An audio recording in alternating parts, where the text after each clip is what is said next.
UDISE plus 2024 సంబంధించి first class admissions ఏ రకంగా చేయాలో ఈ వీడియో ద్వారా తెలుసుకుందాం. ఇప్పటివరకు సబ్స్క్రైబ్ చేయని వాళ్ళు సబ్స్క్రైబ్ చేయవలసిందిగా కోరుతున్నాం. ముందుగా యూడేస్ ప్లస్ లాగిన్లోకి వెళ్ళి మనం ఆల్ మాడ్యూల్స్ని ఒకసారి చూసినట్లయితే ఆల్ మాడ్యూల్స్లో అక్కడ స్టేట్ సెలెక్ట్ చేసుకోవాలి. అందులో మన స్టేట్ ఆంధ్రప్రదేశ్ అని సెలెక్ట్ చేసుకుందాం. సెలెక్ట్ చేసుకున్న తర్వాత గో అని క్లిక్ చేయాలి. ఆ తర్వాత మన యూజర్ ఐడి అంటే DISE code, user ID and పాస్వర్డ్తో మనం ఇక్కడ క్యాప్చా ఎంటర్ చేసి లాగిన్ అవ్వాల్సి ఉంటుంది. ఈ క్యాప్చా ఎంటర్ చేసి మనం లాగిన్ అయిన తర్వాత నెక్స్ట్ ప్రాసెస్ అనేది స్టార్ట్ అవుతుంది. కాబట్టి తప్పనిసరిగా మన user ID, password and captcha enter చేసి లాగిన్ అయితే ఈ రకంగా 2024-25 మనకి కనిపిస్తుంది. ఆ 24-25 సంబంధించి అక్కడ గో ఫర్ 24-25 అని కొడితే మన వివరాలు వస్తుంది. అక్కడ ఓకే చేసిన తర్వాత అంతకుముందు మనం ప్రోగ్రెషన్ కంప్లీట్ చేసినట్లయితే మన క్లాసెస్ గత సంవత్సరం క్లాసెస్ అనేవి 1, 2, 2, 3, 3, 4, 4, 5 రకమైన క్లాసెస్ అనేది షిఫ్ట్ అవ్వడం జరుగుతుంది. అక్కడ మనకి యాడ్ స్టూడెంట్ అనే ఆప్షన్ ఇవ్వడం జరిగింది. ఆ యాడ్ స్టూడెంట్ అనే ఆప్షన్ దగ్గర మనం 1వ తరగతి విద్యార్థులను యాడ్ చేసుకోవడానికి మనం చేసినట్లయితే progression not finalized for the previous academic year అని మనకు చూపిస్తుంది. ఈ రకంగా ఎవరికైనా ప్రోగ్రెషన్ నాట్ ఫైనలైజ్డ్ అని ఒకసారి చూపించినట్లయితే ఒకసారి మనం మళ్ళీ ప్రోగ్రెషన్ యాక్టివిటీలోకి వెళ్ళవలసి ఉంటుంది. ఆ ప్రోగ్రెషన్ యాక్టివిటీలోకి వెళ్ళి అక్కడ మనం ఫైనలైజ్ ప్రోగ్రెషన్ అనే ఆప్షన్ మనకి ఉంది. ఆ ఫైనలైజ్ ప్రోగ్రెషన్లోకి వెళ్ళి here by confirm declare that అని చెప్పేసి ఆప్షన్ ఉంటుంది. దాని మీద మనం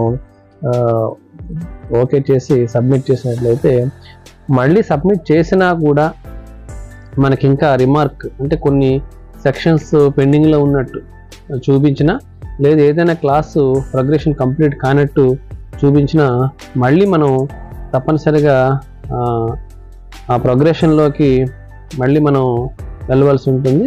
ఆ ప్రోగ్రెషన్లోకి వెళ్ళి ఏ క్లాసెస్ అయితే మనకి పెండింగ్ ఉన్నాయో ఆ పెండింగ్ క్లాసెస్ని మనం కంప్లీట్ చేయవలసి ఉంటుంది. కాబట్టి మళ్ళీ ప్రోగ్రెషన్లో మనకి ప్రోగ్రెషన్ సమ్మరీ సెక్షన్ వైజ్ అనే ఆప్షన్ మనకి ఆల్రెడీ కనిపిస్తుంది. ఆ సెక్షన్ వైజ్ సమ్మరీలో ఏదైనా సెక్షన్ కానీ ఏదైనా ఒక క్లాస్లో పొరపాటున మనం సెక్షన్స్ యాడ్ చేసినా కూడా ఆ యాడ్ చేసిన సెక్షన్లో విద్యార్థులు లేకపోయినా దాన్ని కూడా మనం సబ్మిట్ చేయవలసి ఉంటుంది. కాబట్టి ఆ రకంగా ఏదైనా తరగతిలో ఒక సెక్షన్ కానీ క్లాస్ కానీ పెండింగ్లో ఉంటే మనకి ప్రోగ్రెషన్ అనేది కంప్లీట్ కాదు. కాబట్టి తప్పనిసరిగా ఆ పెండింగ్లో ఉన్న దాన్ని అంతటిని కూడా మనం కంప్లీట్ చేసి తర్వాత ఓకే చేసినట్లయితే అప్పుడు మనం యాడ్ స్టూడెంట్లకు వెళితే అప్పుడు 1వ తరగతి విద్యార్థులకు సంబంధించి అడ్మిషన్ ప్రాసెస్ అనేది స్టార్ట్ అవుతుంది. ఆ అడ్మిషన్ ప్రాసెస్లో ఇక్కడ ఏదైతే వివరాలు విద్యార్థి యొక్క బేసిక్ వివరాలు మాత్రమే ఇక్కడ అడుగుతుంది. అంటే నేమ్ ఆఫ్ ద స్టూడెంట్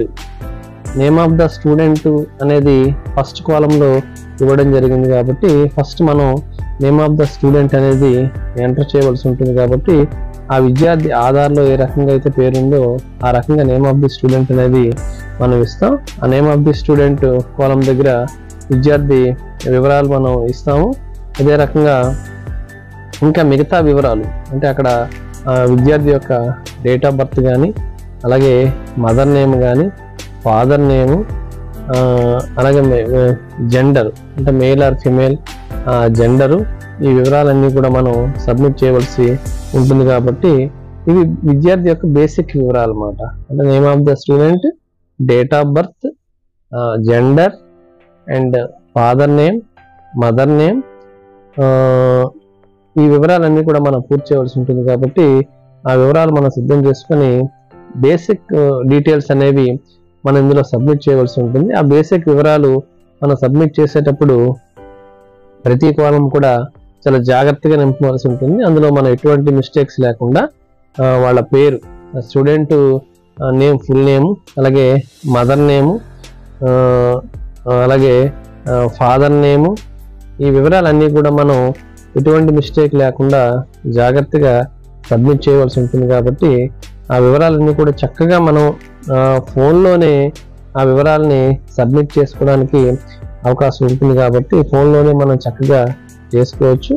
అదే రకంగా నెక్స్ట్ ఫాదరు మదరు నేమ్ ఇచ్చిన తర్వాత మనం Aadhaar number of the student అడుగుతుంది. అంటే విద్యార్థి యొక్క ఆధార్ నెంబరు, ఆధార్ కార్డు మనం తప్పనిసరిగా ఉండాలి కాబట్టి ఆధార్ నెంబరు, విద్యార్థి యొక్క ఆధార్ నెంబర్ అనేది మనం అక్కడ ఎంటర్ చేస్తాం. ఆ విద్యార్థి ఆధార్ నెంబర్ ఎంటర్ చేసిన తర్వాత ఆధార్లో విద్యార్థి పేరు ఏ రకంగా ఉందో ఆ రకంగా అక్కడ వివరాలు మనం ఇవ్వాల్సి ఉంటుంది కాబట్టి ముందుగా విద్యార్థి ఆధారు నంబర్ ఆఫ్ స్టూడెంట్ అని అడిగిన కాలం దగ్గర విద్యార్థి ఆధార్ ఇస్తాం. విద్యార్థి ఆధారు కంప్లీట్ అయిన తర్వాత నెక్స్ట్ మనకి name as per Aadhaar card అని అడుగుతుంది. ఆ నేమ్ యాజ్ పర్ ఆధార్లో ఏ రకంగా విద్యార్థి పేరు ఉందో ఆ రకంగా విద్యార్థి పేరు అనేది మనం ఇచ్చి సేవ్లోకి వెళ్ళినట్లయితే మనకి అక్కడ కన్ఫర్మ్ చేయమని అడుగుతుంది. అంటే అబౌవ్ ఇన్ఫర్మేషన్ ఏవైతే మనం ఇప్పుడు ఇచ్చామో నేమ్ ఆఫ్ ద స్టూడెంట్ కానీ, డేట్ ఆఫ్ బర్త్, అలాగే father name, mother name as per Aadhaar, ఈ వివరాలన్నీ కూడా కరెక్ట్గా ఉంటే మనం ఆల్ సెలెక్ట్ చేసుకుని మనం కన్ఫర్మ్ చేయవలసి ఉంటుంది. ఈ రకంగా కన్ఫర్మ్ చేస్తే ఈ 1వ తరగతి విద్యార్థి యొక్క బేసిక్ డీటెయిల్స్ అనేవి అక్కడ కన్ఫర్మ్ అవుతుంది కాబట్టి బేసిక్ డీటెయిల్స్ కన్ఫర్మ్ అయిన తర్వాత మనం నెక్స్ట్ ప్రాసెస్లోకి వెళ్ళాలి.